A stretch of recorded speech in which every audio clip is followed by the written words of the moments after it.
Makinig sa programang Mafar Updates. Alamin ang mga makabagong teknolohiya sa agrikultura at pangingisda. Alamin ang karapatan sa inyong lupain at mga bagay-bagay na makakatulong sa pangkabuhayan, mga bagong pamamaraan at mga impormasyong dapat mong malaman. Lahat ng ito sa pagtataguyod ng pamumuhay upang mapalago ang inyong ani at kita. Mafar Updates. Hitik sa kaalaman para sa tagumpay ng inyong kabuhayan. Mafar Updates. Mapapakinggan tuwing araw ng linggo, alas 6 hanggang alas 7 ng umaga, dito sa DXMS Radyo Bida 882. Sabayang napapakinggan sa Voice FM 92.1, Radyo Bandera 105.3 at DXUP FM 105.5. Mapapanood din ito ng live sa Facebook page ng Ministry of Agriculture, Fisheries and Agrarian Reform. Mafar Updates. Pananaw sa produksyon, malakas ang kooperasyon. Katuwang ng mga magsasaka, pamahalaan at pribadong sektor. Dadagdagan ang kaalaman sa kabuhayan. Sa negosyo, pahusayin ang kakayahan. Angkop at bagong teknolohiya, subsidyo, patubig at infrastruktura. Siguradong pagkain sa buong bansa. Masaganang ani, mataas na kita. Maulag na buhay ng mga magsasaka at mga mangingisda. Siguradong pagkain sa buong bansa. Masaganang ani, mataas na kita. Maulag na buhay ng mga magsasaka at mga mangingisda. Siguradong pagkain sa buong bansa. Masaganang ani, mataas na kita. Maunlad na buhay ng mga magsasaka at mga mangingisda. Siguradong pagkain sa buong bansa.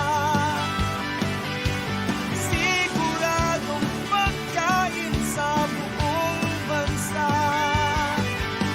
Siguradong pagkain sa buong bansa. Siguradong pagkain sa buong bansa.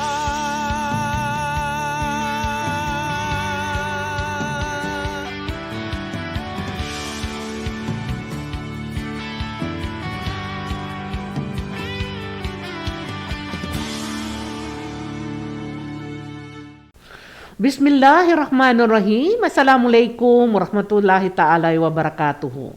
Isang napakagandang umaga po ang parating ho namin sa lahat ng ating mga suki sa ating pong Mafar Updates. At sana po nandyan kayo nakatutok sa isang buong oras na palatuntunan ho natin ng punong-puno ito ng mga impormasyon, mga teknolohiya na ibabahagi po namin sa inyo sa pamagitan po ng Mafar. So mga kaibigan, ang ating pong programa na isang buong oras ay nahati sa ating balitaan, ang ating pong talakayan, ang ating price monitoring update, syempre ang mga technology na sa pamagitan ng plug ay napaparating po namin sa inyo ang mensahe. Magbabalik po kami para po sa ating balitaan pagkalipas naman nito.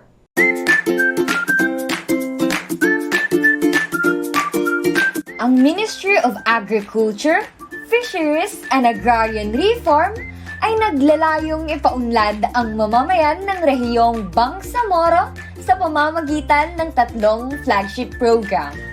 Ang binhi, isda, lupa.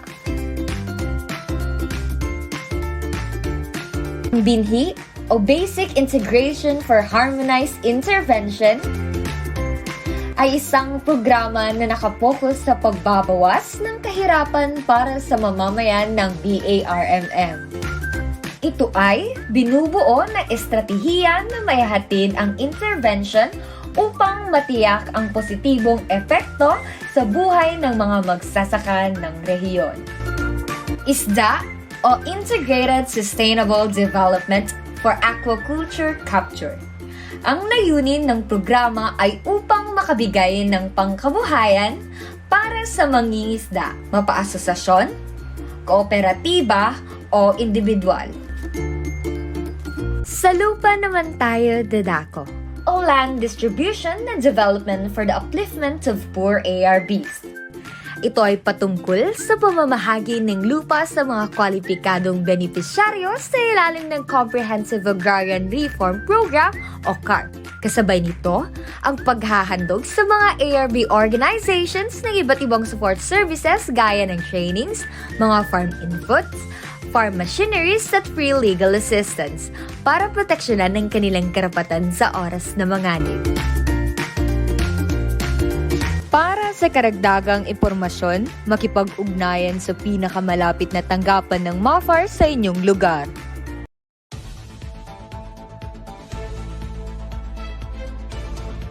Public Service Announcement.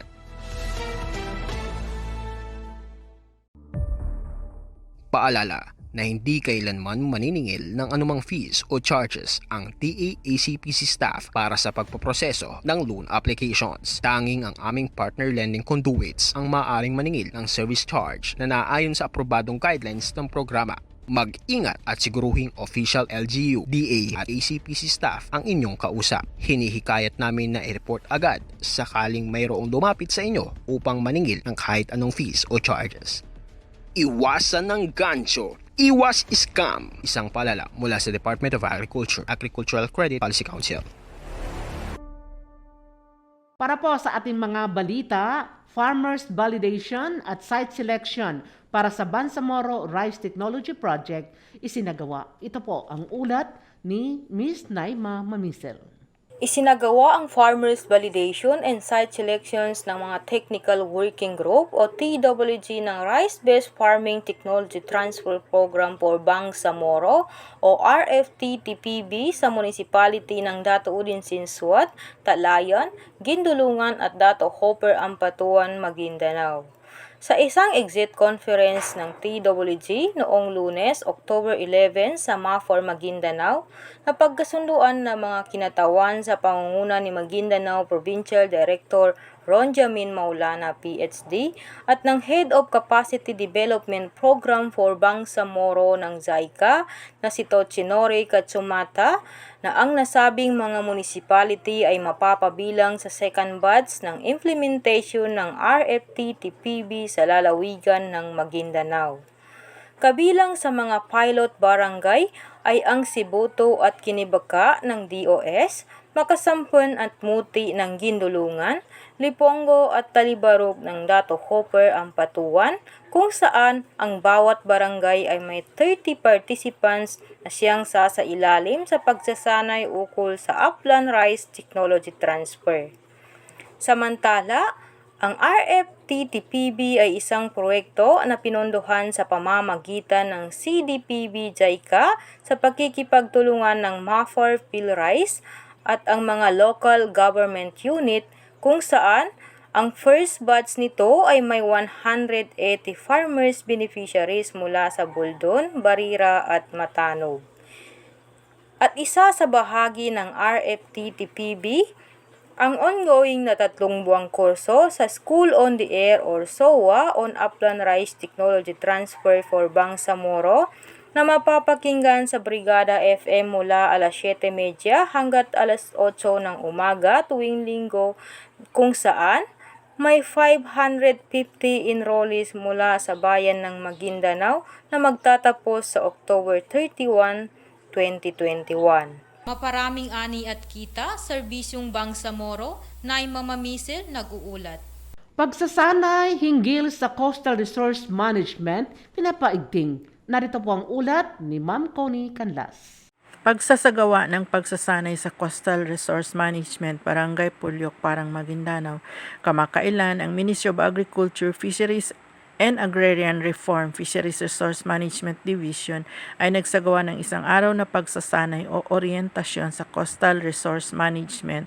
Ang aktibidad ay naglalayong palawigin ng isang tuloy-tuloy na pagsisikap upang makapasitate ang mga mangingisda sa loob ng rehiyon ng mga pamayanan sa baybayin tungkol sa pamamahala at kahalagahan ng ating mga ekosistem. Ang serye ng mga lektura ay tinalakay sa mga kalahok tungkol sa pangunahing mga ekosistem ng baybayin, mga konsepto at kanilang mekanismo at ang kahalagahan ng pagsasama ng mga komunidad mula sa proseso ng pagpaplano hanggang sa antas ng pagpapatupad. Si Dr. Mahmoud Mamalangkap, Director 2 para sa Fisheries Services, sa kanyang inspirational message ay nagsabing nakasaad sa mandato ng MAFAR na tiyaking ang mga mangingisda ay mabibigyan ng pangunahing prioridad upang magamit ang mga kalakal at serbisyong inaalok ng ministeryo kasama ang mga panuntunan sa pagbuo ng kakayahan at tulong sa teknikal. Sa pamamagitan nito, madarama ng pamayanan ang suporta ng gobyerno. Tulad ng sinabi na ating punong ministro na si Ahud Balawag Ibrahim Al-Hads at Ministro Muhammad S. Yacob, PhD, na laging nagpapaalala na kailangan nating mailapit ang gobyerno sa mga tao para sa tuloy-tuloy na suporta ng kanilang matatanggap mula sa ministeryo. Kabuo ang 80 kalahok na mga mangingisda ang dumalo sa pagsasanay at oryentasyon. Ang aktibidad ay pinangunahan ng Marine Resource Management Section at Maguindanao Province. Ang balitang ito ay hango mula sa FRMD Marine Resource Management. Mafaraming ani at kita, Serbisyong Bangsamoro, Connie Canlas, nag-uulat. Samantala, nagsagawa ang MAFAR FIMED ng planning workshop. Ito po naman si Miss Nesrin Talib. Sumailalim sa pagsasanay ang nasa 20 mga planning officers mula sa regional at provincial level ng Ministry of Agriculture, Fisheries and Agrarian Reform sa pangunguna ng Policy Planning, Monitoring and Evaluation Division o ng PPMed na ginanap sa Emanor Hotel, Cotabato City noong 8 hanggang 9 ng Oktubre ng taong kasalukuyan. Ayon kay PPMed Chief Amador O. Tandalong, ang pinakalayunin ng naturang training ay mabigyan ng sapat na kaalaman at mahubog ang mga planning officers ng MAFAR upang magkaroon ng mas epektibong pamamaraan ng paghahatid ng serbisyo sa Bangsamoro Community. Maliban dito, makakatulong din upang mas mapadali ang pagsasagawa ng lahat ng programa ng ministeryo tungo sa ikaunlad ng estado ng pamumuhay ng bawat magsasaka at mangingisdang benepisyaryo. Malaki ang ginagampanan natin sa ating Bangsamoro community, sabi pa ni MAFAR Minister Muhammad S. Yacob, PhD. Sinabi din ni Minister Yacob na ang planning ay nangangahulugan din na direksyon. Kung wala tayong plano ay wala rin tayong direksyon. Kaya kinakailangan natin ng masusing pagpaplano upang magkaroon ng maayos na direksyon, dagdag pa ni Minister Yacob. Ayon pa dito, inaasahan niya na sa pamamagitan ng training ay makakalikha ng konkretong output at tamang data na magagamit upang mas mapabuti pa ang paghahatid ng serbisyo. Sa huli, sinabi ni Minister Yacob na ang lahat ng kaalaman na kanilang nakuha mula sa training ay maisasagawa at maia-apply at maging hakbang upang matulungan ang mga Bangsamoro farmers at fishers. Highlights ng naturang training: ang pagtalakay sa iba't ibang topic na kinabibilangan ng the basics of planning, essential planning skills, attitude and knowledge of planners, technical inputs on work and financial plan, project procurement management plan, legal basis, purpose and processes, at ang project procurement management plan. Mafaraming ani at kita, Serbisyong Bangsamoro, Nesrin Talib, nag-uulat. Isang magandang balita, groundbreaking ceremony ng Seaweed Buying Station isinagawa sa Parang Maguindanao. Ito po ang ulat ni Miss Bea Pedrosa. Sinimulan ng pagpapatayon ng Seaweed Buying Station sa Barangay Sarmiento, Parang Maguindanao noong 7 ng Oktubre taong kasalukuyan. Sinabi ni MAFAR Director for Fisheries Services Mahmoud Mamalangkap na pinapamamadali ang pagpapatapos ng naturang pasilidad upang makapagbigay benepisyo sa mga seaweed producer sa munisipalidad. Ang proyekto na may kabuuang halaga na 4,719,532.74 ay pinondohan sa ilalim ng Bangsamoro Appropriation Act of 2020 ay inaasahang makukumpleto sa taong 2022. Pangunahing na tumanggap ng proyekto ay ang mga parang Farmers and Fisherfolks Cooperative. Ang solar dryer ay may 120 square meter habang ang warehouse ay may 324 square meter na may kabuoang span na 666 square meter na maaaring mag-imbak ng 5 metric ton ng mga seaweed. Magkakaroon din ng pare-parehong proyekto sa mga probinsya na nasasakupan ng Bangsamoro Autonomous Region in Muslim Mindanao. Ang impormasyong ito ay ayon kay Iribani Dato sa Kaludan. Mafaraming ani at kita, Serbisyong Bangsamoro, Bea Pedrosa nag-uulat.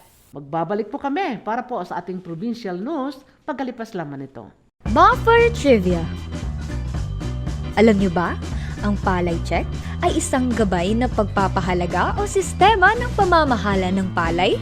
Ang palay check system ay naglalarawan sa integral crop management practices upang makamit ang mga sumusunod sa key-check. Key-check number 1. Gumagamit ng certified seeds ng rekomendadong variety. Key-check number 2. Walang mataas o mababang bahagi ng lupa matapos ang huling pagpapatag. Key-check number 3. Magtanim ng sabayan matapos pagpahingahin ang lupa. Key-check number 4. May sapat na malulusog sa punla. Key-check number 5. Sapat na sustansya sa panahon na pagsusuwi hanggang paglilihi at pamumulaklak. Key-check number 6. Naiiwasan ang sobra o kulang na patubig na makakaapekto sa paglaki at ani ng palay. Key-check number 7. Hindi bumababa ang ani sa mga peste. Key-check number 8. Ginapas at giniik ang palay sa tamang panahon. Lagi lamang tandaan kapag masagana ang ani, mataas ang kita.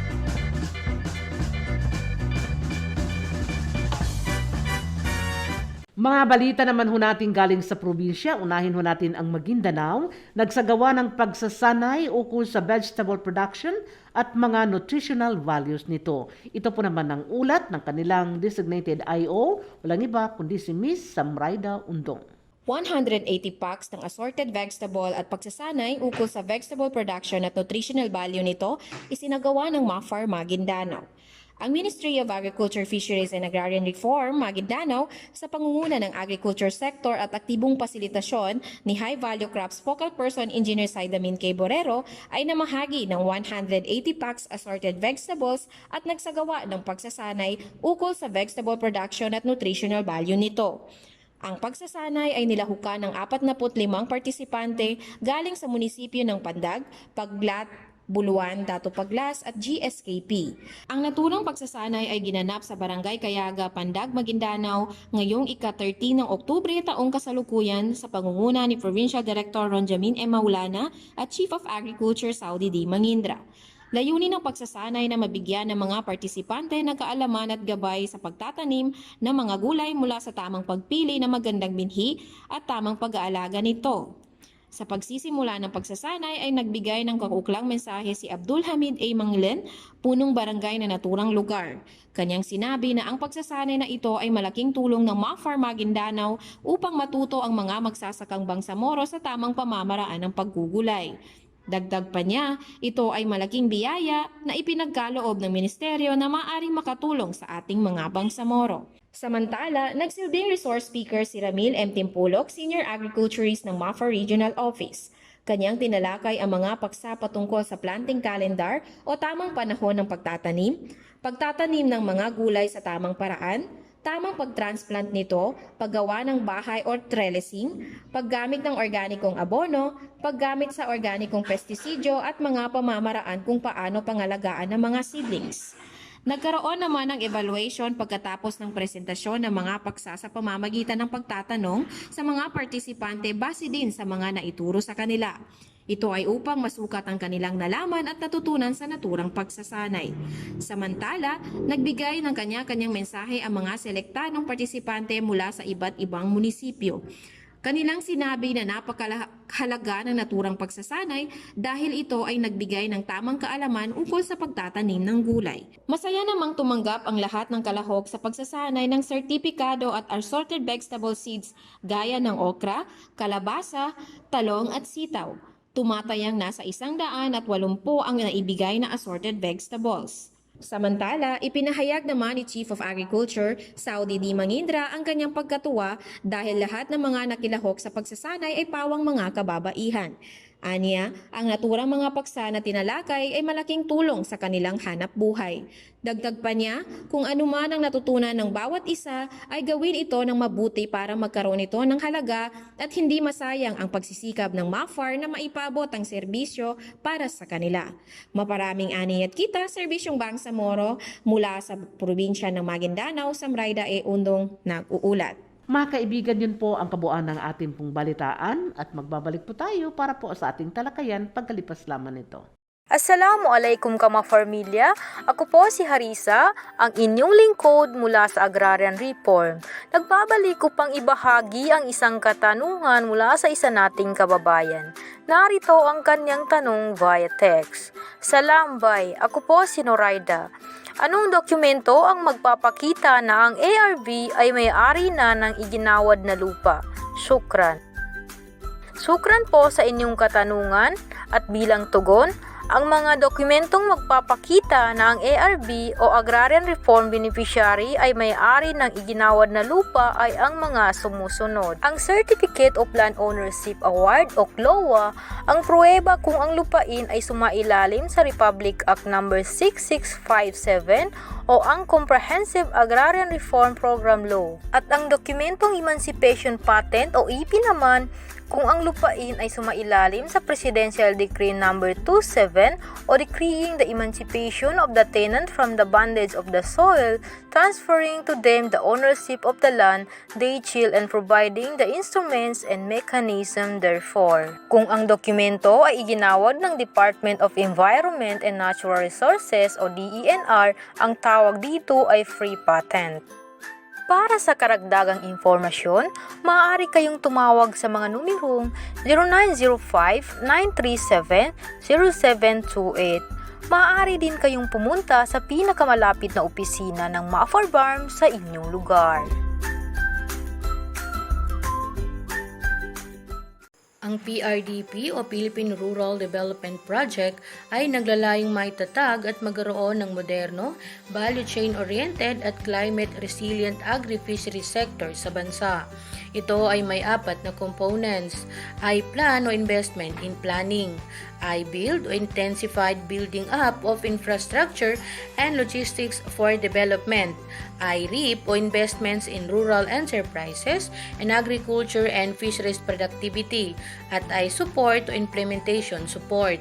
Ang I-plan component ay naglalayong palakasin ang planning, programming at budget execution process ng DA bilang suporta sa AFMP na maging batayan para sa resource allocation at prioritization ng DA programs at projects na pinapatupad sa national at local levels.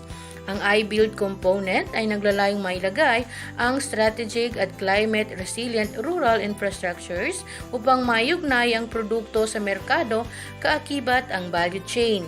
Ang I-REAP component ay naglalayong magbigay ng technical, financial, and infrastructure support upang magkaroon ng value chain ang mga pangunahing agri-fishery products sa mga targeted areas na magpapaunlad sa mga agri-fishery-based enterprises. Ang I-support component naman ay naglalayong mapanatili ang productive management. Para sa karagdagang impormasyon, maaaring makipag-ugnayan sa pinakamalapit na opisina ng MAFAR BARM sa inyong lugar. Ano ang electrofishing? Ang electrofishing o electric fishing ay ang paggamit ng mga kasangkapang may kuryente para sa pangingisda. Ang paggamit nito ay maaaring magdulot ng mga sumusunod: pinsala sa mga isda na pwede nilang ikamatay, paglaki ng ulo at pagkunat ng laman ng isda, masamang epekto sa buntis na isda at pagtigas ng mga itlog nito na maaaring hindi na mapisa, masamang epekto at iba pang mga mikroorganismo at mga species, electric shock na maaaring maging sanhi ng paninigas ng kalamnan o pulikat, sanhi ng cardiac arrest at pagkasunog ng mga tissue at organs, pagkakaroon ng iba pang hindi inaasahang kahinatnan o pagkamatay. Ito ay mahigpit na ipinagbabawal sa ilalim ng Republic Act No. 10654, Section 92. Ang sinumang lalabag dito ay may pananagutang administratibo at pananagutang kriminal. Para sa karagdagang impormasyon, maaaring makipag-ugnayan sa pinakamalapit na opisina ng Mafar Barm sa inyong lugar. Assalamualaikum, auntie. Hinan ka man na sugalido gadi ginawan ng ka. Waalaikumsalam. Migadakal kasi sa mga peste ng mga kames ko. Kinamitan ko bumanam sa Integrated Pest Management at Trichograma. Ngin ba sinipinggulan ka, auntie? Binatad ko sa refrigerator sutuba at Trichograma kandudig kalat babaya. Ana tumuan ba basan, auntie? Sa seminar na napawangan ko sa Ministry of Agriculture, Fisheries and Agrarian Reform sa BARM, di kun mapakay bang gamitan itay grograma ay pambatad sa refrigerator kamalumbat ikapangilay nin sa laman na peste. Tamupang basan migadakali peste ng mga kames ko anto? Sukra na banal dato sa inipamando ng kanya. Apuan, auntie, ameng ka dun pan seminar na mafar na iamong ko saka para kapamanduan ka no sa padamapya na kapamagato na kames. Uway dato, insyaallah na maslay makadawang ininan sa kagapya ng mga pamula nami. Tamanag sa kagapya na uyag-uyag nami. Sa mga padaidsa, mapakay amangay kano sa pinakamasika na opisina ng Ministry of Agriculture, Fisheries and Agrarian Reform sa Dalpan. Okay mga kaibigan, nasa talakayan portion na ho tayo. Ang pag-uusapan naman natin ngayon ang mga ginawa at gagawin pa ng engineering section ng Mafar Barm. So, ang makakapiling po natin dito na magbibigay ulat ay si Engineer Naira Abdullah, ang kanila pong hepe. So, bago po ang lahat, narito muna ang kanyang mainit na pagbati. Assalamualaikum, bye. And again, welcome to our program. Assalamualaikum warahmatullahi ta'ala wabarakatuh. Magandang umaga po sa lahat po ng ating tagapanood ng ating programa. Maalala ko noon, newly appointed pa lang siya na as engineer ng Mafar. Nung ating nakapanayam, ang vision niya, ang mga gawain ay kanyang inaulat. Sa ngayon, kukumustahin ho natin how is the Mafar engineering section. Kasi nasa ilang buwan na lang ho tayo, more than 2 months, no, ay magtatapos na ang 2021. How far have we gone with our mga vision at saka naka-program for this year? Sa ngayon po, meron na po tayong yung mga ating mga programs sa under iba't ibang programa po. Like yung sa ating BAA 2020, meron na po tayong mga nasimulang projects. Nagkaroon na rin tayo ng mga groundbreaking ceremony. Unang-una po dyan is nagkaroon tayo ng groundbreaking ceremony sa Dato Paglas, yung ating rice processing complex. Ang sumunod naman dyan ay itong mga buying station natin, seaweeds buying station in particular po. Sa iba't ibang areas, meron po sa parang Maguindanao, meron din po tayo sa islands. Okay. So, ito pong rice processing center sa Dato Paglas na binanggit ninyo, how much is this? Kailan ito pinasimulan? Kailan ang expected na inauguration at saan ang source ng funding? Ito pong rice processing complex natin, nagsimula na po ito siya. Yung groundbreaking natin is noong September. Okay. Under po ito siya sa Bangsamoro Appropriation Act 2020 na may appropriation na 8 million po. Okay. So, ang expected natin na completion nito is nasa 5 months siya. So, inshallah, mga February by next year. Yes. Okay. So, importante, the money is intact, 8 million. Yes. Sa, gaano kalaki ito at gaano kalapad? 8 million, isa tingin ko parang maliit. Yes. Ito pong rice processing complex natin, medyo malaki po na building ito. Nasa 600, almost 700 square meter po siya. Malaki din. Yes Okay. po. Tapos, yung pwede pong maging capacity nito ay nasa 65 to 30,000 bags po. So, yun ang mga in-expect ko natin. Anong nasa loob ng processing center? Sa ngayon po, yung na-approve kasi sa atin na budget is yung building po muna. So, Building, wala pang laman. Wala pa po. Pero nilulook forward natin na magkaroon siya ng multi-pulse rice mill. Kung hindi man sa programa natin, wino-work out natin siya kay kay PhilMec kasi meron din po silang mga issuance nito. Nung last kasi na-update nila dahil wala pang shed, kaya hindi pa nila ma-confirm yung pag-issue nito. So, pwede po natin, kaya nga sabi ko na bakit 8 million parang kulang man Yes ito. po. So, ang nilalaman ho nito, pero mas maganda rin siguro na pansalig tabon sa national, pero mas mabuti rin sa isali natin dito sa 2022 na ano pang pwede natin, kasi hindi naman lahat ibibigay ng national yan So, kailangan magkaroon tayo ng augmentation doon sa loob. Yes, para mas ma-make use din naman natin mas sigurado yung natin. processing complex. Is that accessible or along the highway? Saan banda yan nakalagay? Nasa along the highway lang po ito siya ng Gato Paglas. Gato Paglas. So, hindi mo ma-remember kung anong barangay? Damalusay ba? Barangay Poblacion? Damalusay. Okay. Damalusay, okay. Diyan po nanggaling po ang ating pong father ng ating pong Bangsamoro farmers, si Dato Mandugiwan. Minatago na rin sa limuna Allah Ta'ala. So, okay, balikan ho natin naman yun and we look forward na maging successful itong rice processing center natin sa Dato Paglas. How about, siguro, hindi ba ninyo ma-vision na ang Kabulnan River irrigation project na napakalawak po na area, left and right wings, more or less mga 10,000 hectares na magkaroon ng ganyan? Pwede po natin siyang makonsider din sa mga future projects natin. Sa ngayon kasi meron na tayong mga naka-line up na mga projects po. So, yun. So, that is a pilot as far as the funding is concerned.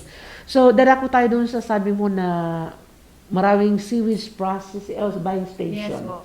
So, ano na naman yan?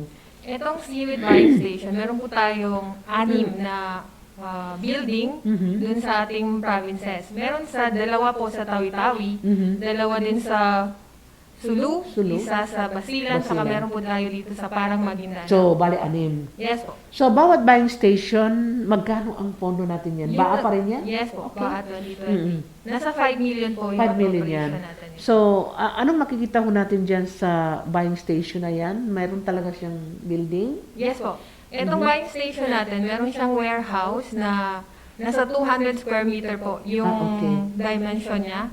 Meron din po siyang yung buying station mismo doon magkakaroon ng mga repacking, yung office natin na nasa 100 square meter. Meron din siyang 2 comfort room na nasa labas ng building and meron siyang solar dryer na nasa 81 square meter in dimension or 4.5 by 18 meters po. At meron ng opisina rin yan. Meron din po doon opisina. magtatransact Yes yung po. mamimili, magpabili at bibili. Yes po. So, yun. So, ang alam ko yung seaweeds, meron itong, ang iba ang style ng seaweeds na dryer is that tabi nila is still dryer. So, ganun din ba ang ginawa natin? Ito is naka-concreto lang din po siya. Concrete lang yan siya, okay. Kung nasa island provinces po tayo, pareho din ang design. Yes po. Okay. So, magkaroon naman ng laan para sa 6 na o bawat sa buying station? Nasa 5 million po 5 bawat million isa. din, So, 30 okay. million po yung total na. So, bali, 30 million for the 6 na ipapater. Kayang-kaya ba natin yan na matapos this year or mag-groundbreaking lang man?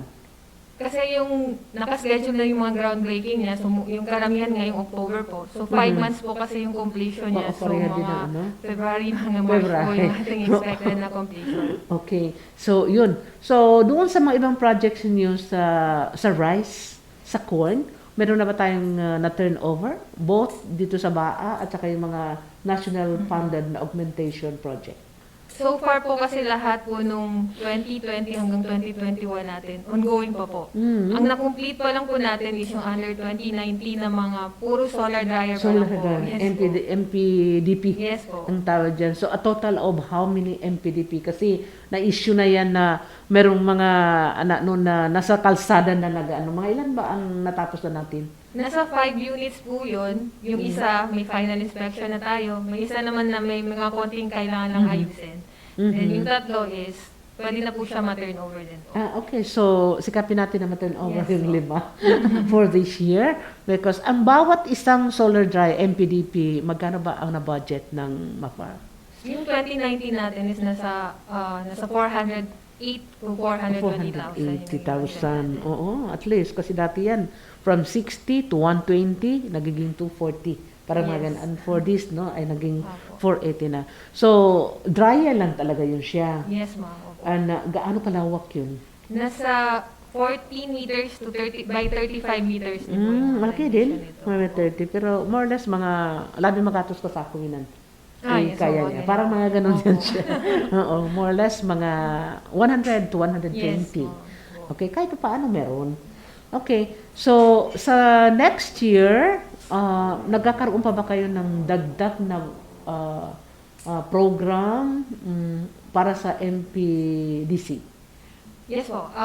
Aside din kasi dun sa itong mga ongoing natin, yung AGAAP 2021 natin, winning po tayo dun sa SARO. Meron din po dong mga solar dryer Okay. na 500,000 naman po yung budget natin dun.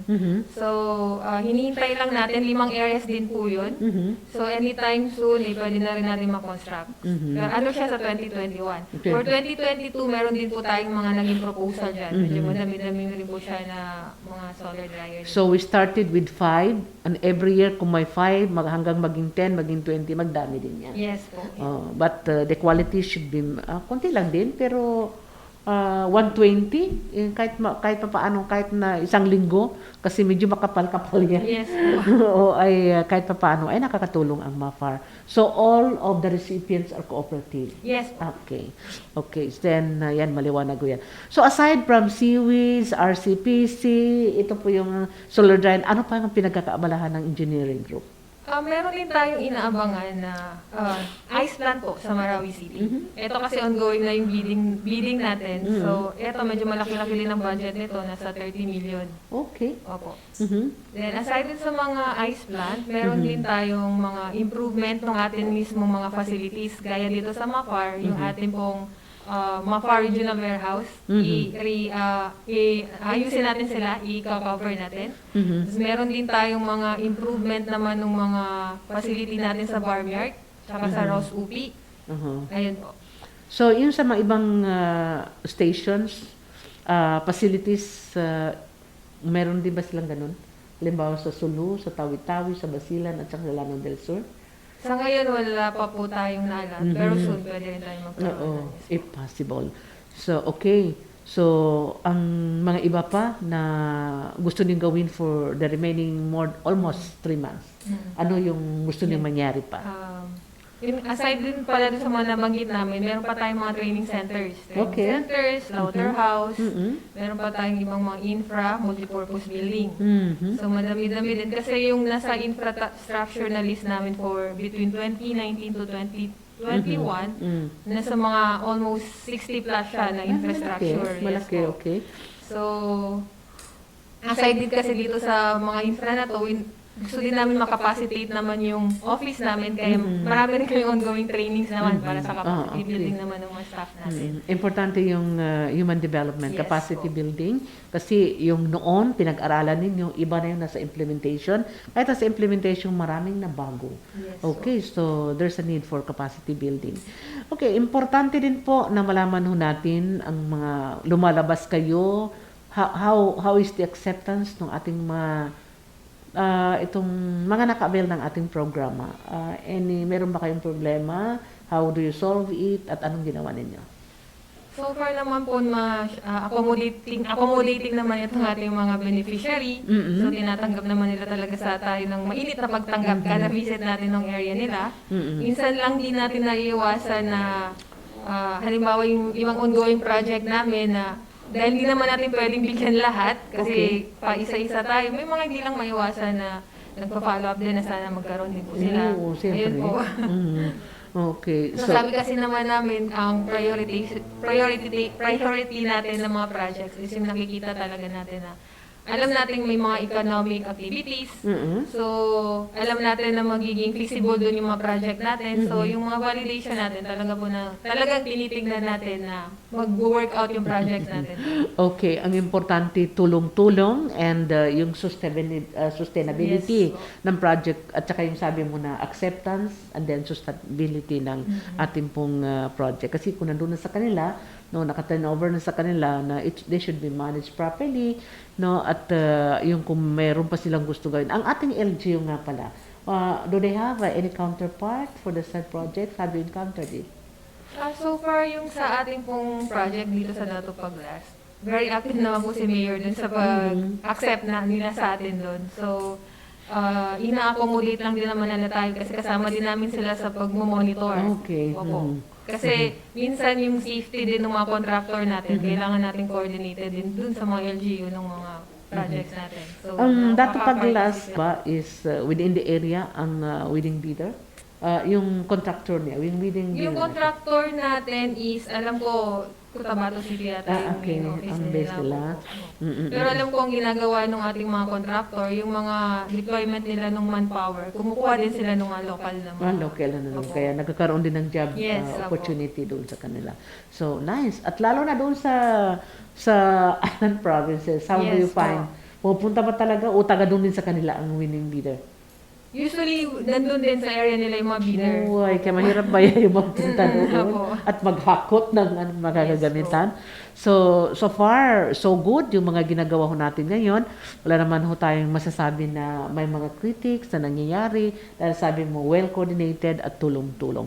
So, any other remarks na gusto niyong iparating, no, na gagawin pa ninyo, lalo na yung capability building ninyo for improvement ng ating manpower? Yes po. Sa ngayon, yun po yung naka-focus namin. Talagang tinignan namin paano na mahati yung manpower resources namin. Kasi sa ngayon, di pa naman ganun ka-establish yung division namin. Parang section lang muna yung nagagawa namin. So, very limited lang. So, siguro doon na lang message na lang din namin doon sa ibang mga, halimbawa yung mga beneficiaries natin or yung ibang agency na konting lang din, parang pangunawa doon sa function engineering kasi konting-konti pa lang naman din kami sa ngayon. Mga ilan kayo ngayon? Dalawa lang po kasi yung permanent position namin. Then, the rest is mga ilan? Yung anim is, contract of service. Contract of service. Okay. Anyway, mga engineers mo din sila lahat. Yes po. Okay. Hopefully, sana maka-item din yung mga contract of service na kasi in progress naman yung division natin. At saka, the recruitment is ongoing pa naman din. Okay. So, yun po mga kaibigan, napakaganda ng ating pong talakayan, and that is the engineering group na mga activities ginawa at maganda na. Kasi noon plano pa lang, ngayon ay talagang execution na yung mga, sana po, no, naibigan ninyo at kung meron kayong mga inquiries na gagawin, pumunta ho lamang kayo sa tanggapan ni Engineer Isnaira Abdullah. Dalawa lang silang permanent, pero strong din yung 6 po nila na contract of service. At yung ating mga engineers sa probinsya, no, na hired, or ang ating po mga kasamahan, keep in touch with them para maparating po siyempre sa ating pong tanggapan headed by our Minister Dr. Muhammad S. Yacum. So mga kaibigan, yun po ang kabuuan ng ating pong talakayan at magbabalik po tayo para po sa ating price monitoring update. Ano ang RSBSA? Ang Registry System for Basic Sector in Agriculture o RSBSA ay ang opisyal na talaan ng pamahalaan upang mabigyan ng pagkakakilanlan ang mga tunay na magsasaka at mangingisdang Pilipino. Sino ang pwedeng magparehistro? Lahat ng magsasaka at mangingisdang Pilipino na may edad 18 pataas ay maaaring magparehistro. Maaari ring iparehistro ang asawa at anak na tumutulong sa pagsasaka o pangingisda kung ito ang kanilang pangunahing kabuhayan. Paano magparehistro? Dalhin ang mga sumusunod: 2x2 ID picture na kinunan di hihigit sa 6 na buwan, orihinal na kopya na titulo ng lupa, kasunduan ng renta sa may-ari ng lupa o anumang legal na dokumentong patunay na pagmamay-ari ng lupa. Orihinal na government ID na alinman sa mga sumusunod: National ID, Social Security ID, Government Services Insurance System, Unified Multipurpose Identification, Postal ID, TIN card, Passport, Professional Regulatory Commission ID, Overseas Workers Welfare Administration, Integrated Department of Labor and Employment Card, Voters ID, Senior Citizens ID, and School ID para sa mag-aaral. Para sa karagdagang impormasyon, maaaring makipag-ugnayan sa pinakamalapit na opisina ng MAFAR BARM sa inyong lugar. Ikaw ba ay may lupaing sakahan? Gusto mo bang magkaroon ito ng sariling titulo? Huwag mangamba at maging isang Agrarian Reform Beneficiary. Narito ang mga kwalifikasyon upang maging isang Agrarian Reform Beneficiary. Isang mamamayang Pilipino, hindi bababa sa 15 taong gulang sa oras ng pagkakakilanlan o pag-screen ng mga benepisyaryo. Hindi nagmamay-ari ng lupain o nagmamay-ari ng mas mababa sa 3 hektarya ng lupang pang-agrikultura. Pumapayag na magbayad ng amortisasyon, pumapayag na linangin o paunlarin ang lupain, at dapat ay residente ng parehong barangay o munisipalidad kung saan matatagpuan ang lupain. Bilang karagdagan sa nabanggit na kwalifikasyon, ang mga magsasakang nagtatrabaho sa mga komersyal na bukid ng plantasyon ay maaaring maging kwalipikadong Agrarian Reform Beneficiary kung nagtatrabaho na sila noong Hunyo 15, 1988 sa pagmamay-ari ng lupain na sakop ng Comprehensive Agrarian Reform Law ng 1988. Para sa karagdagang impormasyon, makipag-ugnayan lamang kay Haris at Harisa, ang opisyal na mascot ng Agrarian Reform Services ng MAFAR BARM sa mga numerong 0967-540-3615 para kay Haris at 0905-937-0728 para kay Harisa.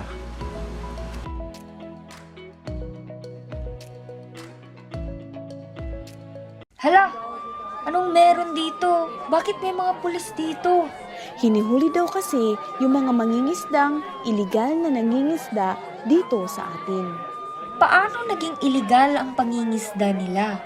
Samantalang malawak naman ang karagatan na ito upang makapaghanap buhay sila. Ayon sa narinig ko, nilabag daw nila ang batas na nagsasabing nangingisda sila ng walang lisensya o pahintulot mula sa kagawaran o lokal na pamahalaan. Ganun ba? Kawawa naman sila. Imbis na makapaghanap buhay sila ng marangal, ay nahuli pa sila dahil illegal ito. Ang Republic Act 10654 Section 86 or unauthorized fishing ay mas kilala bilang paglabag sa pangingisda ng walang lisensya o pahintulot mula sa kagawaran o lokal na pamahalaan. Ang sino man ang mahuhuling lalabag sa batas na ito ay may kaukulang kaparusahan na matatanggap gaya ng mga pananagutang administratibo para sa kapitan at 3 pinakamataas na opisyal at may-ari ng commercial fishing vessel. Pagkumpiska ng huli at mga gamit pangingisda, multa 5 beses ng halagang nakasaad sa ibaba alinman ng mas mataas. Small-scale commercial fishing, 50,000 to 100,000 pesos. Medium-scale commercial fishing, 150,000 to 500,000 pesos. Large-scale commercial fishing, 1 million to 5 million pesos. Mga pananagutang kriminal para sa kapitan at 3 pinakamataas na opisyal ng commercial fishing vessel, pagkabilanggo ng 6 na buwan, pagkumpiska ng huli at mga gamit pangisda. Multa halagang doble ng multa para sa kasong administrasyon.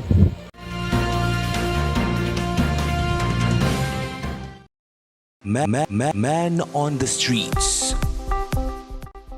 Pwede ba ibenta ng landowner ang lupang sinasaka ng farmer land tenant?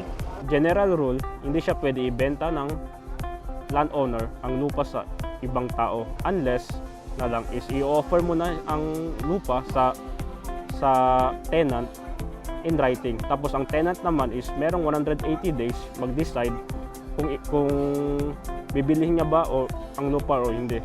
So in case na benta ng landowner ang lupa na walang knowledge ng tenants, is may right pa rin si tenant na i-recover yung lupa through right of redemption, which is may exercise niya within 180 days from registration of sale sa ROD. Ano ang kailangan kong gawin kapag may planong ibenta o ibininta ng landowner ang lupang sinasaka ko? So, ang kailangan gawin ng tenant is pag may alam na siya na ibebenta ng landowner ng lupa sa ibang tao, is pumunta siya ng MAFAR para inform ang MAFAR na ang lupa na sinasaka niya ibebenta ng landowner So ang gagawin ng MAFAR is mag-i-issue sila ng right of preemption ng lupa na sinasaka niya.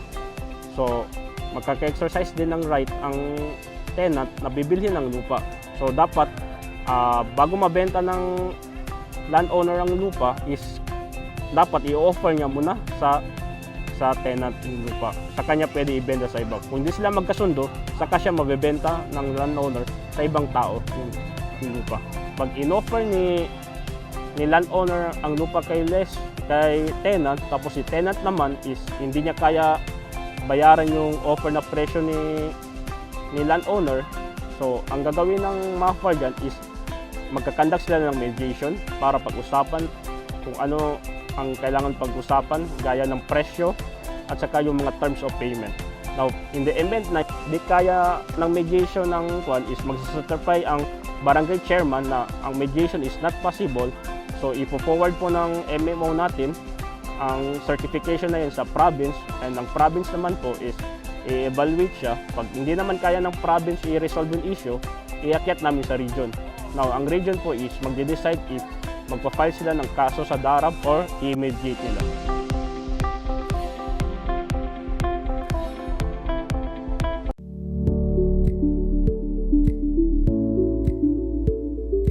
Ayon sa Halal Food Industry Development Program ng Ministry of Agriculture, Fisheries and Agrarian Reform, ilan sa mga pagkaing tinuturing na haram ay ang mga sumusunod.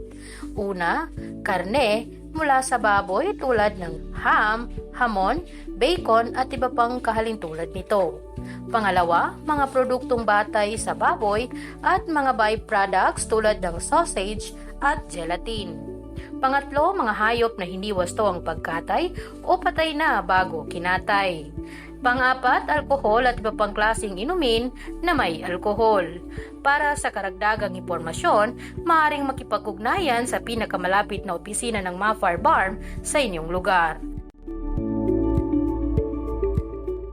At para po naman sa giya ng ating mamamili at magpapabili ng agri and fishery products, ang presyo po sa ating pong price monitoring update na nakapangalap po ni Mr. Teng Lipoles, narito po.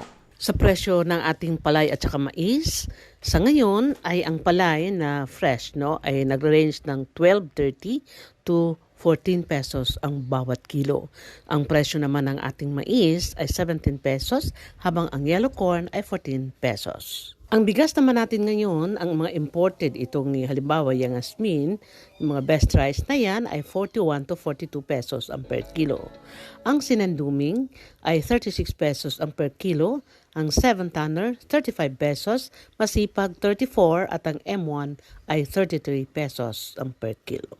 Ang presyo naman ng ating isda, ang bangus, ay nagre-range ng 180 to 200 pesos ang per kilo. Tilapia, depende sa laki, ay nasa 180 to 200 pesos din ang kilo. Ang barilis ay 300 pesos ang per kilo, habang ang galunggong ay 180 ang per kilo.